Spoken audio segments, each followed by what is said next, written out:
பேராசிரியர் பாலசுந்தரம். ஒவ்வொரு காலகட்டத்திலும் மக்களது எண்ணங்கள், கருத்துக்கள் அது மாறிக்கொண்டே வருவது இயற்கை. அப்படி பார்க்கின்ற பொழுது ஒரு காலத்தில் அருளப்பட்ட கொடுக்கப்பட்ட இந்த மார்க்கம் என்பது எல்லா காலத்திலும் எல்லாராலும் ஏற்றுக்கொள்ளக்கூடியதாக இருக்குமா என்ற ஒரு சந்தேகம் இருக்கிறது. எல்லா கருத்துக்களும் அல்ல, ஒரு சில கருத்துக்கள் எல்லா காலத்திலும் ஏற்றுக்கொள்ளக்கூடியதாக இருக்குமா? நபிகள் அவர்கள் கூறியிருக்கின்றார்கள், நான் மக்களுக்கு பல மார்க்கங்களை காட்டியிருக்கின்றேன், கொள்கைகளை கொடுத்திருக்கின்றேன், கருத்துக்களை காட்டியிருக்கின்றேன். உங்களுக்கு சந்தேகம் இருந்தால் பகுத்தறிவு கொண்டு அதை ஆய்ந்து பாருங்கள் என்றும் கூறியிருக்கின்றால் அந்த உரிமையை கொடுத்திருக்கின்றார்.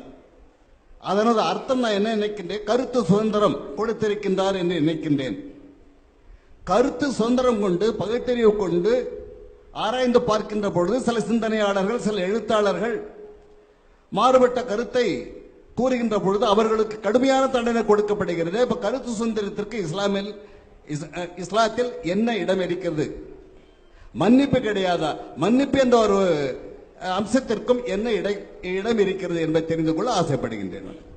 அதாவது இப்ப இந்த சல்மான் ருஷ்டி, தஸ்லிமா நஸ்ரீன் போன்ற நபர்கள் இஸ்லாத்தை விமர்சிக்கும் பொழுது அவங்களுக்கு எதிராக கடுமையான கருத்துக்கள் சொல்றாங்க இல்லையா, அதை வைத்து அவங்க கேட்கிறாங்க. இஸ்லாத்துடைய கருத்துக்கள் எல்லா காலத்துக்கும் எந்த கொள்கையும் பொருந்தாது. காலம் செல்லும் போது மாறுதல்கள் இருக்கலாம்.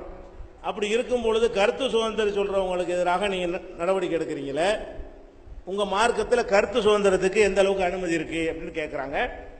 இதுல முதல் அடிப்படையான விஷயத்தை விளக்கிட்டு இதுக்கு வருவோம். முதலாவது என்னன்னு கேட்டா, இப்போ இஸ்லாம்ங்கிறது எங்களுக்கு குரான்ல என்ன சொல்லப்பட்டுச்சு அது இஸ்லாம் நாங்கள் நம்புறோம். நபிகள் நாயகம் எதை விளக்கி சொன்னார்களோ அதை இஸ்லாம் நாங்கள் நம்புறோம். இதை தவிர எதுவுமே இஸ்லாம் கிடையாது. எங்க நம்பிக்கை பிரகாரம் குரான்ல இருக்கணும், இல்லாட்டி நபி சொல்லி இருக்கணும். வேற எவ்வளவு பெரிய மகான் பெரியவர் சொல்லி இருந்தாலும் அது இஸ்லாத்துல சம்பந்தப்பட்டது இல்லை. எங்க நம்பிக்கை பிரகாரம் இது குரான்கிற இறைவனிடமிருந்து வந்ததுன்னு நாங்க நம்புறோம். இறைவனிடமிருந்து வந்தது என்று சொன்னால் மனிதன் சொல்லக்கூடிய கருத்து ஒரு கட்டத்துக்கு இது பொருந்தாம போயிடும். நான் எழுதுறேன்னு வைங்களேன், புத்தகம் எழுதுறேன்னு வைங்களேன், என் காலத்து அறிவை கொண்டு நான் எழுதுவேன். அடுத்த காலத்தில் வேற விஷயங்கள் கண்டுபிடிச்சிருவாங்க, நான் எழுதுறது பிழையா போயிடும். அது மனிதனுக்கு வர்றது ஓகே. அல்லது நம்ம நாட்டு அரசியல் சாசனம் எவ்வளவு பெரிய அறிஞர்கள்லாம் சேர்த்து எழுதுனாங்க, பல தடவை மாத்தி விட்டாங்க. அறிஞர்கள்லாம் கூடி ஆராய்ச்சி பண்ணி எழுதினா கூட அந்த சட்டங்கள் எல்லாம் நாட்டில் திருத்தப்பட்டு கொண்டே இருக்கிற காட்சியை பார்க்கிறோம். அது மாறிவிடும். ஆனால் கடவுளே ஒன்றை சொன்னார்னு வைங்க, அவர் உலகம் முடிகிற வரைக்கும் என்ன நடக்கும்னு அவருக்கு தெரியும். கடவுளே சொல்லி இருப்பாரையானால் அப்படி நாங்கள் நம்பினால் அது மாறுதலுக்கு உரியது இல்லை என்றுதான் நாங்கள் நம்பணும். எங்க நம்பிக்கை முதல் சொல்லிக்கிறேன். ஏன்னா மனுஷன் சொன்னானே ஆனால் அது மாறிடும். இது கடவுள்கிட்ட வந்தது என்று சொன்னால் கடவுள் முக்காலமும் அறிந்தவர், மறதி கிடையாது, அவருக்கு தெரியாது கிடையாது. இன்னைக்கு என்ன நடக்கும்னு அவருக்கு தெரியும். இன்னும் 1000 வருஷத்துக்கு பிறகு என்ன மாதிரியான மாற்றங்கள் ஏற்படும் தெரியும்.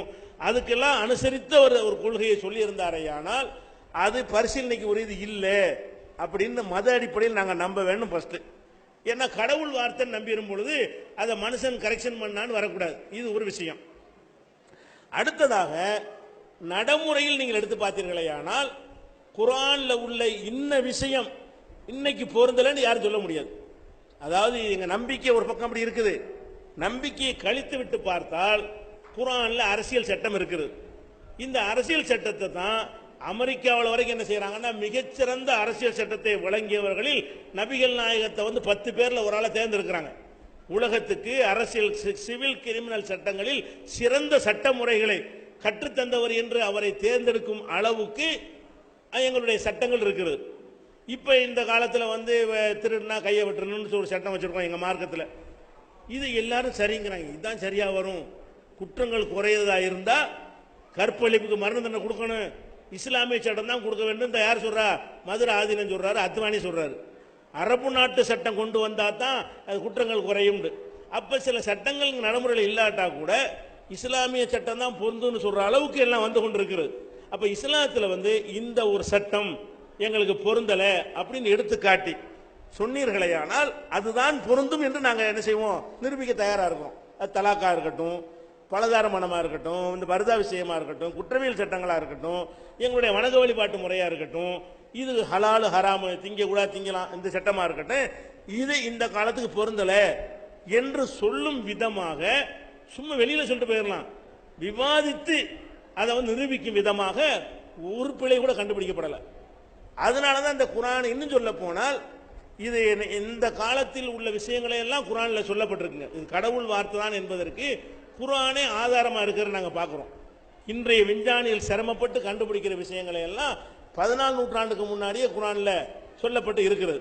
ஐயாவுக்கு கொடுத்த குர்ஆனுடைய தமிழாக்கத்தில் அந்த புத்தகம் கொடுத்துருக்காங்க. இறைவேதம் என்பதற்கான சான்றுகள் ஒரு தலைப்பு கொடுத்துருக்கோம். அந்த நம்பர் எடுத்துட்டு நீங்க படிச்சீங்கன்னா குர்ஆன்ல உள்ள வச்சு நீங்க விளங்கிக் கொள்ளலாம். இது ஒரு விஷயம். அதனால மாறுதலுக்கு அவசியம் கிடையாது. நாங்க நம்புறோம். இப்போ நாங்க சொல்றோம், இன்னென்ன விஷயம் தவறு நீங்க சொல்லுங்க, அறிவுபூர்வமா வாதிப்போம். நீங்க சொல்ற சரி நாங்க ஏத்துக்கிறோம். ஆனால் நாங்க சொல்ற சரி எங்களுக்கு நிரூபிக்க இயலும். நீங்க சொல்ற தவறா இருக்கு, நீங்க கரெக்டா சொல்லியிருக்க மாட்டீங்க, அவ்வளவு அழுத்தமான வாதங்கள்ட்ட இருக்குது, குர்ஆன்ல சொல்றது கரெக்ட் தான், எந்த காலத்துக்கும் பொருந்தும், எந்த சட்டமும் பொருந்தும், மனிதனை படைத்த இறைவனுடைய வார்த்தை என்று நாங்கள் நம்புவது மட்டுமல்ல, அதை சிந்தித்து பார்த்தா உங்களுக்கு அப்படி விளங்கும் என்று நாங்கள் இப்ப ஒரு அலைகோலா கூட நாங்கள் சொல்லிக்கிறோம். சரியா? இது ஒரு விஷயம். இப்ப கருத்து சுதந்திரத்துக்கு வருவோம். இப்ப முஸ்லீம்கள் எத்தனை பேர் சில கருத்துக்களை இஸ்லாத்தில் இருந்து கொண்டு இது இப்படி இருந்தா சரியா வரும், அப்படிதான் புரிஞ்சுக்கணும்னு கருத்து சொல்றாங்க. அதெல்லாம் யாரும் எதிர்க்கல. இந்த ரெண்டு நபர்கள் மாத்திரம் தான் எதிர்க்கப்பட்டாங்க. ஒன்னு சல்மான் ருஷ்டிங்கிற ஒரு ஆளு, இன்னொன்னு தஸ்லீமா நஸ்ரீன்ங்கிற ஒரு பெண்ணு. இந்த இருவரை தான் முஸ்லீம்களில் உள்ள அனைத்து முஸ்லீம் அல்ல, எங்களுக்குன்னு ஒரு தலைமை கிடையாது. மற்ற போப்பாண்டவர் மாதிரி உலக கிறிஸ்துவருக்கு தலைமை இருக்கிற மாதிரி உலக முஸ்லீம்களுக்கெல்லாம் எங்களுக்கு தலைமை பீடம்னு வச்சுக்கிறல. தலைமை பீடம் நபிகள் நாயகம் தான், அவங்களுடைய போதனை தான். யாரும் வந்து ஒரு ஆளை இஸ்லாத்துக்கு வெளியேற்ற முடியாது. நான் சொன்ன வெளியேறும் ஆயிர மாட்டாரு. இஸ்லாத்தில் சேர்க்கிறது யாரும் சேர்க்க முடியாது, நீங்களா சேர்ந்துக்க வேண்டியதான். இஸ்லாம்ங்கிற இறைவனுடைய மார்க்கம். யாரும் சடங்கு செஞ்சு உங்களை சேர்க்கவும் முடியாது, உங்களை யாரும் வெளியே அவரவரா வெளியேறிக்கிடுவாங்க, அவரவரா சேர்ந்துக்கிடுவாங்க. அப்படி மார்க்கம் இது. அதனால இஸ்லாத்தை பொறுத்த வரைக்கும் அது கடவுளுடைய மார்க்கமா வந்து நீங்க சேர்ந்து கொள்ளலாம், யாரும் நீக்க முடியாது. மேட்ரு என்னன்னு கேட்டா, இப்ப தஸ்லீமா நஸ்ரீனை எடுத்துக்கொள்ளுங்க. அந்த அம்மா இஸ்லாத்துல இந்த சட்டம் சரியில்லை அப்படின்னு சொல்லி இருக்குமே, ஆனால் அந்த சட்டம் சரின்னு நாங்க பதில் தான் சொல்லியிருப்போம். அதை எதிர்த்திருக்க மாட்டோம், சண்டைக்கெல்லாம் போயிருக்க மாட்டோம். எந்த சட்டம் சரியில்லைங்கிறவா அப்படின்னு சொல்லியிருப்போம். இந்த அம்மா என்ன சொல்லுதுன்னு கேட்டா, அந்த அம்மா சொல்வதை நீங்களே ஏத்துக்கிற மாட்டீங்க. அந்த அம்மா என்ன சொன்னுச்சுன்னு உங்களுக்கு தெரியாததுனால அதை கருத்து சுதந்திரம் டாபிக்கா கொண்டு வர்றீங்க. தஸ்லீமா நஸ்ரீனுடைய கருத்து என்னன்னு கேட்டா, பெண்களுக்கு கற்பப்பை சுதந்திரம் வேண்டும், கற்பப்பை சுதந்திரம் வேண்டும் அம்மா சொல்லுது. கற்பப்பை சுதந்திரம் என்ன அர்த்தம்? யாரிடம் போய் சேருவது என்பதை பெண்கள் எப்ப தீர்மானிச்சுக்கலாம். இன்னைக்கு இவன்ட்ட போகலாம், நாளைக்கு அவன்கிட்ட போகலாம். அந்த கற்பப்பைக்கு ஃப்ரீடம் இல்லாம இருக்கிறது. இதை வந்து இந்துக்கள் ஏத்துக்கிறீங்களா? இது கிறிஸ்தவர்கள் ஏத்துக்குவாங்களா? அல்லது பகுத்தறிவாளர்கள் ஏத்துக்குவாங்களா? முற்போக்காளர்கள் ஏற்றுக்கொள்வாங்களா? இப்படியான ஒரு கருத்தை வந்து அமுல்படுத்துங்கன்னு சொன்னால் பெண்களை இழிவுபடுத்துறதா? முறைய திருமண வாழ்க்கையின் மூலமாக ஒரு கணவன் மனைவி தேர்ந்தெடுத்து அப்படித்தான் இந்த கற்பப்பைய சுதந்திரத்தை பயன்படுத்திக் கொள்ளணும். கற்பப்பைக்கு ஃப்ரீடம் கொடுங்கன்னு சொல்லி ஒரு ஆம்பளை எப்படி சொன்னா, ஆம்பளை செஞ்சுக்கிட்டு இருக்கிறான், ஆம்பளைக்கு எந்த கற்பப்பை தேர்ந்தெடுக்கிற உரிமையை கொடுக்கணும்னு அது எப்படி இருக்கு? ஒரு நாளைக்கு ஆட்ட வேணாலும் போக மாட்டா, அது எப்படி இருக்கு? அப்போ ஒரு ஆம்பளை இது பொம்பளைக்கு சொன்னா அதோட அசிங்கமா இல்லையா? இது அனைவரும் சேர்ந்து அந்த பொம்பளை எதிர்க்கிற ஒரு விஷயமா கருத்து சுதந்திரமா? இது அவங்க இஸ்லாத்தில் இந்த தலாக்கு சட்டம் சரியில்லை, அது ஏதாவது சொல்லட்டும், அது பிரச்சனை இல்லை, பதில் நாங்கள் சொல்லுவோம். இப்படி வந்து வேணும் என்று இன்னும் சொல்ல போனா, அந்த தஸ்லீமா நஸ்ரீன் பங்களாதேஷில் இருக்கும் பொழுது 4 புருஷனை கல்யாணம் பண்ணி 5வது புருஷனை வாழ்ந்துட்டு இருக்கும்போது சொல்லுது, இஸ்லாம் கொடுத்த அந்த உரிமையினாலதான் விவாகரத்து பண்ணி 5 புருஷன் கல்யாணம் பண்ண முடிஞ்சு. இஸ்லாத்துல அது பிறக்காம இருந்துச்சுன்னு வைங்க, கல்யாணாலும் கணவன் புள்ளானாலும் புருஷன் எழுதிருக்கும். 5 புருஷங்க அந்த அம்மாவுக்கு. அப்போ ஒருத்தனை கல்யாணம் பண்றது, அனுபவிச்சு பாக்குறது, வேணாண்டு விட்டுறது, இன்னொருத்தனை கல்யாணம், அந்த வேணாண்டு விடுற உரிமை உனக்கு யார் தந்தா? இங்க இருந்து அவனுக்கு கிடைச்சிருக்குமா? இஸ்லாத்தில் பெண்களுக்கு விவாகரத்து உரிமை வழங்கப்பட்டதுனால எளிமையாக ஒரு மனுவை கொடுத்து ஓடியாந்துட்டாங்க. 4 புருஷனை டைவர்ஸ் பண்ணி 5வது புருஷனை வாழ்ந்துகிட்டு, இதுக்கு மேல உனக்கு கற்பப்பைக்கு வேற என்ன வேணும்? 4 பத்திரம் 5வது புருஷன் வாழ்ந்துகிட்டு அம்மா சொல்லுது இன்னும் கற்பப்பை சுதந்திரம் வேணும். அதாவது கல்யாணம் கட்டுப்பாடு எதுவுமே இல்லாம எப்படி வேண்டாலும் போகலாம், பெண்கள் எப்படி வேண்டாலும் போகலாம் என்ற கருத்தை பெண்கள் ஏத்துக்கிறீங்களா? ஆண்கள் ஏத்துக்கிறோமா? யார் வேணாலும் ஏத்துக்கிறோமா? அது எங்க போய் முடியும்? அது நாடு என்ன? அதாவது இஸ்லாத்தில் பிறந்து சொன்னதனால் இஸ்லாத்தை விமர்சிக்க ஒரு வாய்ப்பா இருக்கிற தலை கொண்டாடுறாங்க அந்த அம்மா. அவங்களே ஒத்துக்கிறாத ஒரு கருத்து, யாரும் ஒத்துக்கிறாத கருத்து. அப்ப அந்த அம்மாவை எல்லாரும் சேர்ந்து எதிர்க்க வேண்டிய ஒரு விஷயமா இருக்குங்கிறத விளங்கி கொள்ளணும். அதுக்காக வேண்டிய இந்த காபீர் பத்துவா கொள்ளன்னு பத்துவாங்கன்னா அதுக்கு நமக்கு உடன்பாடு கிடையாது, அது எவனுக்கு ரைட்டு கிடையாது.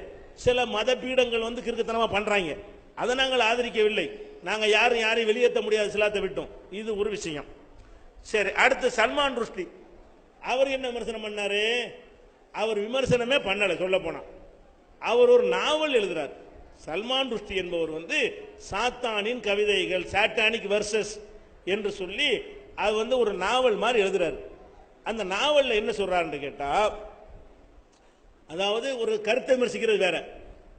அரபு நாட்டில் வந்து மக்கா இருக்குல்ல, அந்த மக்காவை சொல்லி அங்க வந்து சில வேசிகள் இருந்தார்கள். அவங்களுடைய பெயர் ஹதீஜா, ஆயிஷா, நபிகள் நாயகத்தினுடைய மனைவிமார்களை எல்லாம் போட்டு தேவடியாள்கள் ஒருத்தன் எழுதுறான். இது கருத்து சுதந்திரமா? இதுக்கு மகாமத், முகமதுன்னு போனா மகாமத்துன்னு போடுறான்.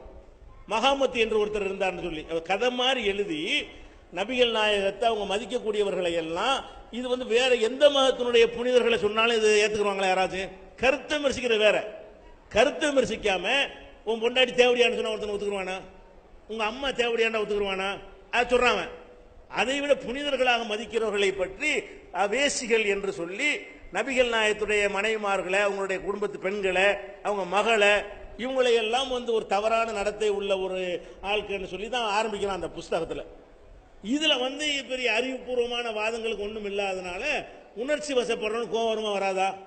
இப்படி ஒரு பொது மேடையில் போய் பிற மதத்தவர்கள் புனிதமாக கருதுவாங்கல்ல, அவங்க வீட்டு பெண்களை பற்றி மேடையில் பேசிட்டு திரும்ப உயிரோடு வர சொல்லுங்க பார்ப்போம், கொண்டு விடுவாங்க. அப்ப அந்த மாதிரியான கூட செய்யாம ஃபத்வா மாதிரி கொடுத்தாங்க, அது ஒரு விஷயம். அதுக்கு நமக்கு உடன்பாடு கிடையாது, ஆயுதத்தை தூக்கக்கூடாது. ஆனால் நான் என்ன சொல்றேன்னு கேட்டா, இது எப்படி நீங்க கருத்துன்னு ஏத்துக்கிறீங்க? அவர் என்ன கருத்தை சொன்னாரு, என்ன கருத்தை சொன்னார், என்ன வாதத்தை சொன்னார் இஸ்லாத்துக்கு எதிராக? என்ன வாதத்துக்கு நாங்கள் பதில் சொல்லல? ஒரு வாதம் ஒன்று இருந்துச்சு, இது சாத்தானுடைய வசனம்னு ஒரு வாதம் வச்சாரு. அதுக்கு நாங்கள் பதில் வந்து கருத்துக்கு மட்டும் பதில் கொடுத்தோம். வேதம் ஓதும் சாத்தான்கள் அப்படி நானே ஒரு புஸ்தகம் எழுதி இலவசமாக நாடு முழுவதும் விநியோகித்தோம். அந்த புஸ்தகம் ஆன்லைன் பேஜ் எங்க .netல இருக்குது. எங்க தலைமைக்கு எழுதி கேட்டு வாங்கிக்கலாம். அவன் என்ன எழுதுனா அதுக்கு நாங்கள் கொடுத்த பதில் என்னன்றது, இந்த வாதத்துக்கு பதில கொடுத்துட்டோம். இதுக்கு எப்படி பதில் கொடுக்கிறது? இது கதை மாதிரி எழுதி நபிகள் நாயகத்துடைய குடும்பத்து பெண்களையும் அவங்க நபிகள் நாயகத்தையும் இந்த மாதிரி ஒருத்தன் சித்தரிச்சான்னு சொன்னா உணர்ச்சி வசப்படுறன்னு கோவம் வருமா இல்லையா? எந்த மதத்தின் புனிதர்களையும் விமர்சிக்க கூடாது, கருத்தை விமர்சிக்கலாம். புனிதமா கருத்துற உங்க கட்சி தலைவர் விமர்சனம் இல்லைங்க. இப்ப ஜெயலலிதாவை பத்தி விளம்பரம் சொன்னா என்னாச்சு? சாதாரணமா ஒரு வார்த்தையை சொல்லிட்டார் அவரு, கருத்து அல்லது. இந்த வார்த்தைக்காக வேண்டி கொந்தளிச்சாங்களா இல்லையா? ஒரு கட்சி தலைவர் விஷயத்தில் இப்படி கொந்தளிப்பார்களே, ஆனால் ஒரு மத தலைவர் விஷயத்தில் எப்படி வரும்? அவர் சாதாரண மோடி அவங்கள அரை மணி நேரம் என்ன செஞ்சாங்கன்னு கேட்டுவிட்டார். இது அன்பார்லிமெண்ட், இந்த மாதிரி வார்த்தை சொல்லக்கூடாது. ஆனால் அரசியல் கட்சி தலைவரை பற்றி அவர் சொன்னார். இதுக்காக எவ்வளவு போராட்டம், எவ்வளவு பிரச்சனைகள் நடந்துச்சு. அப்ப நான் ஜெயலலிதாவை பற்றி மற்றவங்க கட்சிக்காரங்க மதிக்கிறதை விட நாங்கள் உயிருக்கு மேல நபிகள் நாயகத்தை மதிக்கிறோமா இல்லையா? நீங்கள் வந்து சிவன், விஷ்ணு அவங்களெல்லாம் உயிருக்கு மேல மதிக்கிறீங்களா இல்லையா? கிறிஸ்தவர்கள் இயேசு அது மாதிரி மதிக்கிறாங்களா இல்லையா? அவங்களுடைய மரியாதையை பங்கம் வகிக்கிற மாதிரியான விமர்சனத்தை யார் சொன்னாலும், யாரை பற்றி சொன்னாலும் கண்டிப்போம், நாங்களே கண்டிப்போம். இயேசுவை பற்றி ஒருத்தன் சொன்னால் நாங்கள் கண்டிப்போம், விஷ்ணுவை பற்றி ஒருத்தன் சொன்னால் கண்டிப்போம். இது மாதிரி சொன்னாண்டா கருத்தை சொல்லு. பல கடவுள் இல்லைன்னு சொல்லு, அது ஓகே. ஒரு கடவுள் இருக்க முடியும் அப்படி, அது ஓகே. இது வந்து நாங்க சொல்ல மாட்டோம், இது சொல்லக்கூடாது, யாரும் சொல்லக்கூடாது. அந்த விஷயத்தில் தான் இந்த ரெண்டு பேரை தவிர இதுவரைக்கும் 14 நூற்றாண்டை யாரும் விமர்சிக்கவில்லையா? யாரையாவது இப்படி முஸ்லிம்கள் சொன்னாங்களா? இந்த ரெண்டு பேரும் விமர்சனம் பண்ணவில்லை. கீழ்த்தரமான ஒரு செய்தியை வந்து இஸ்லாத்தின் பேர்ல வைத்தார்கள். அதனாலதான் பிரச்சனை தவிர அவங்க விவாதத்துக்கு முன் வரவும் இல்லை, கருத்து நிரூபிக்கவும் இல்லை, வாதங்களை வைக்கவும் இல்லை. இதனால் அவங்களுக்கு எதிரான ஒரு கோபம் அதிகமாக இருந்தது. ஆனா அவங்களுக்கு கொலை தீர்ப்பு அளித்ததில் எங்களுக்கு உடன்பாடு இல்லை. அது யார் அளிக்கக்கூடாது, யார் ஆயுதம் எடுக்கக்கூடாது.